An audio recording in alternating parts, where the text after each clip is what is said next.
Are we drinking too much? Amanda, you might tell some of us yes, although we're saying no. Yeah, we are in a bourbon town here. This is going to be fun. This is going to be fun. This is going to be fun. But I mean, the reality of it is, some people are doing like a New Year's Eve resolution every month. I'm not going to drink so much. I'm going to do this. But some people are really drinking because they're having a good time. How do you balance having a good time without overindulging? Mm-hmm. It's a really good question. I think it's so individualized too, right? That people need to probably just be mindful about what their usage is. How are you using alcohol? What role is it playing in your life? If you find yourself drinking to have a good time, but it's like every single night, you might start to kind of question a little bit. What role is this playing in my life? Or is it possible for me to have a good time without having a few drinks or 10 drinks or whatever it requires for you? Might be the magic number for some. Yeah. It's been a tough year, right? Not just 2021, but also 2020. People were at home. They were on quarantine. Some people were at home just because they were afraid the country was in a dumpster fire, right? And so there were a lot of people, adults, that turned to the booze. What are some of the things that you've seen with, you had the pandemic, you had racial tension, and just recently there was a warning that came out saying that there's mental health on the rise in youth. What are some of the things that you're seeing with adults as it relates to just drinking and mental health overall? I think, all the things you're talking about are just stressors, right? And a lot of people turn to some form of coping mechanism when they are under stress. And while we therapists love to say, like breathe, meditate, take walks, etc., a lot of times I think people, especially when they're under extreme stress, are like, that's not enough. That's not giving me that quick fix. And having a drink might actually give you that quick fix. So that gets started, Monday night drink before bed, and then next thing you know, more and more and more.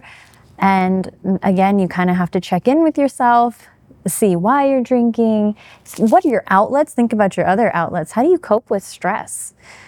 Especially when you are stuck in a home with your children or your spouse or your roommate or whoever, trying to manage all those relationships. Well, I'll tell you, many people have said that they have definitely been drinking a whole lot more since the pandemic. How are you helping them to break new habits? So one thing is just really, again, helping people get to the root. What is the reason you're drinking, right? Is it, I have a cocktail every now and then when I go out with friends? Okay, or is it, I drink because I come home and I'm very stressed and I need to let go. Otherwise, I'm going to be yelling at my kids for the rest of the night, right? So really kind of getting down in there to understand what is the purpose? What is it doing for you? And you'd be surprised how many people are sort of oblivious to their root of why they might be drinking, because it's easy. It's just something you kind of can start doing, right? So you don't always think about the root. What's underneath there that's driving that. So are you saying that if I'm drinking and I'm happy that it's okay? I think we have to be very cautious about how we talk about it, yeah. But I do think there's also a big piece that in our community, we talk about alcohol in a way that maybe does a disservice to people, right? Because it's, people will say, well, I'm not an alcoholic, so it's not a problem. But the thing is, you can have habits and behaviors that are creating problems in your life. They're just not maybe destroying your life. Maybe they're increasing your anxiety or depression, or they're not helping you long-term deal with the stress, right? So you can start to find the root and then make slight changes, like find your people. Who are your people who are going to help you? If you go out drinking with your friends, and they're all drinking. My people like to drink, right? They're all drinking, and you say, I don't want to drink tonight. Are they going to support you? Yeah. Well, I think the bigger question, and maybe it's even the elephant in the room, and some people don't want to hear this, but, using the word alcoholic is a bit taboo. But as a professional, when would you say a person is borderline alcoholic? We would definitely look at how much they're using, how much alcohol, what is the sort of addiction, right? What does the addiction look like? And again, it kind of varies person to person, right? But, and as you said, it's a word that's kind of taboo. It's not really a phrase we use. We would say somebody's abusing alcohol, put it more on a spectrum versus black and white thinking, right? But really looking at how does this show up in different areas of your life?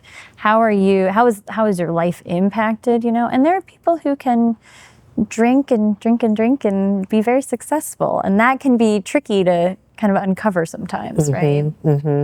Well, I'll tell you what, I'm certain people that don't want to ever admit that they might be borderline alcoholics. And then I think there are some people that are just trying to manage it on their own.